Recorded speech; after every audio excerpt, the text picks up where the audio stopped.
Hey, how's it going everybody? Welcome back to the channel. Today we're going to work on this little boulder rub. This came from a parcel sent over by Andrea and Paul over at Saltbush, Australian Opals and Jewellery. I'll have all the links in the description. And if you've got any idea of how to shape it, let me know. At the moment I'm seeing either a bird or a penguin because of this little dot here, which looks a lot like an eye. It's got some colour at certain angles, which is kind of cool. A little bit of a red pupil on it. So yeah, I like the bird idea or a penguin, but let me know if you've got a better idea because I'm going to have to cut quite a bit off the back here. So yeah, by all means let me know. I've currently got it dopped up. This is using the double-sided tape, Tarzan's Grip double-sided tape. We're going to really put it through its paces because the preliminary testing I've done, it's proved itself to be way stronger than I thought and suitable for dopping. So we're really going to put it to the test today. Water, full pressure, all of that. But at the moment it's locked on quite well. It's got a little bit of give, but that's because this is a small opal, and I think with bigger opals this will be a better dopping method. But it's got a tiny bit of give. You can't even see it, but I can feel it. And yeah, so we're going to go through sintered diamond just to nip off that sharp edge. If you've ever got a piece, just test it like like you would a blade of a knife. And if you feel it catching your finger just a little bit, that's ultra risky to chuck a Nova tip straight on. Any kind of point like this or any kind of sharp edge like this, you just want to knock that off with the sintered diamond because those things will put up with hell. And then we want to go over it with the Novas and we're going to see what kind of colour we can get out of this. It's already drying up a bit. There's already a little bit of colour around the place, but we're hoping to clear some of that fog up and get even better. See that red inside the eye? Very cool. But yeah, let's dive straight into it.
Well, here we are at the end of it.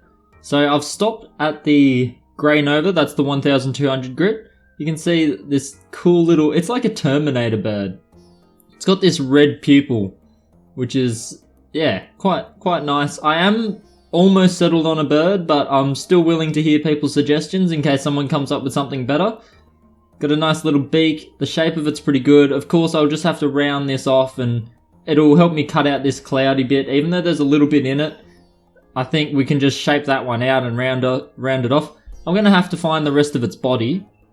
And this might be it would be a really cool pendant if I could get a head and then another, just like an oval or something for the body. It doesn't have to be photorealistic, of course. It's got a little bit of a red-orange kind of cheek on it, which is also quite cool. There it is there. But yeah, I'm a pretty big fan. I did at one point see a little bit of Illuminati all-seeing eye kind of stuff, but I think the bird is cuter. So I'll probably go with the bird or penguin.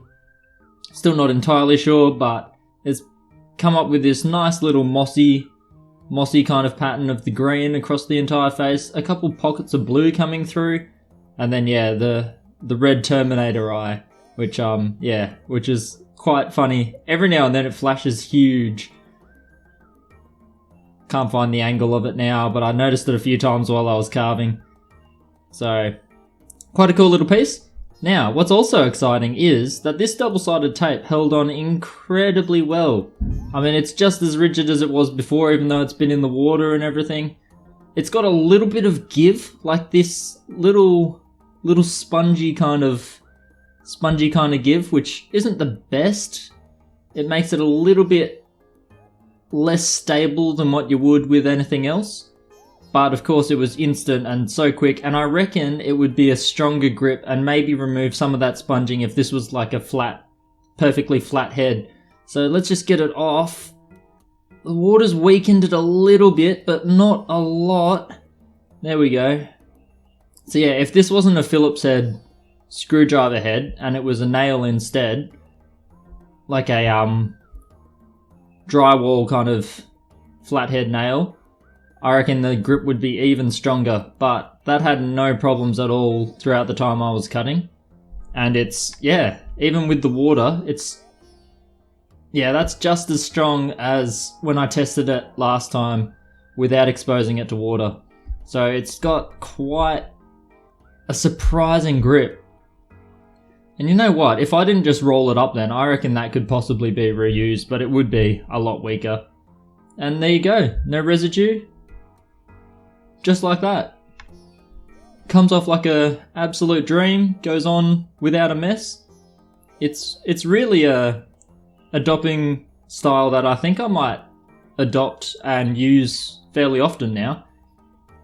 I mean, I don't know, I've only tested it on the ironstone, so I would like to try it on a couple of the opals before I make a definite commitment to switching over to it. And on the higher end stones, I still wouldn't want that little bit of wobble or give, so I'm still going to stick to the 2-part epoxy for dopping that stuff. But all in all, quite a reliable method. And quite a nice little stone. I'll wet it even though it doesn't really need it now because it's got a bit of a pre-polish. So yeah, in the comments, let me know what kind of shapes you see in it. I guess I can rotate it around in case there's something I'm completely missing. But to me, I'm seeing a little bird. A little bird missing a body, which means I need to find a big chunk for its body and then somehow set them both in the one pendant.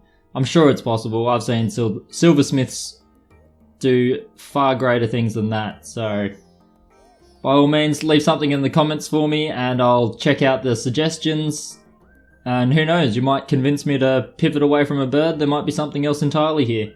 It was a bit of fun, and yeah, we'll move on to the next piece. I've done a bit of Boulder lately, so we'll do something else, maybe some Lightning Ridge, mix it back in, maybe some Cooper Pedy. I've got a Belemnite that I want to work on as well.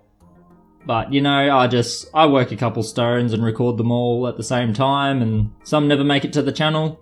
We will see how we go. But until then, I'll see you next time.